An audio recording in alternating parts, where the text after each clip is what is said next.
Russell Gold, in your book, The Boom, you discuss how your family, your parents, leased the family farm to frackers because everybody else was doing it. Does this domino effect mean the frackers have won? Well, this is what you've seen in place after place and state after state. The companies come in, these exploration companies come in, and they have a lot of money, and they start leasing, and by the time anyone sort of realizes what's going on, the entire area is leased up. And that's what my parents faced. They were thinking, should we hold out? Do we need this?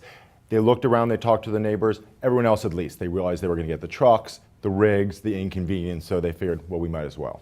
We might as well get into it right now. Right. Is fracking safe or not? It certainly can be safe. A lot of the claims you hear are overstated.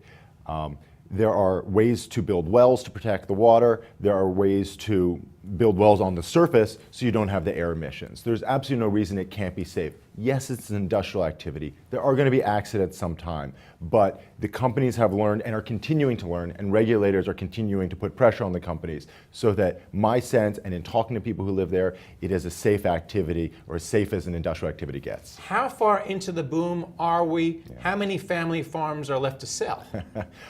Well, there's not that much area that's left to be leased. The leasing rush, the land rush is over. We haven't really found a new shale in the United States for a while, but we're really only maybe in the second or third inning of the game.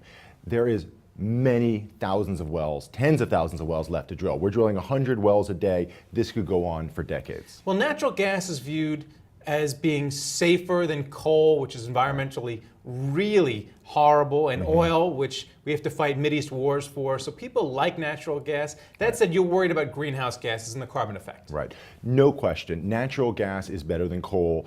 Much fewer greenhouse gas emissions for the electricity you're producing. There are real environmental benefits. The question is greenhouse gases, climate change. Is it enough? There are a lot of people who say, well, we should just be running renewable energy, just solar and wind. You know, that'd be great if it were possible. It's not possible right now.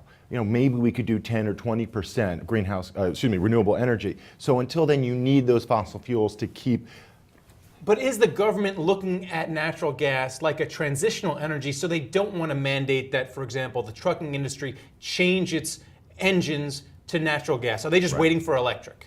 Well, you know, you're assuming the government has an energy policy. We haven't had an energy policy in the United States for decades, and we continue not to have one.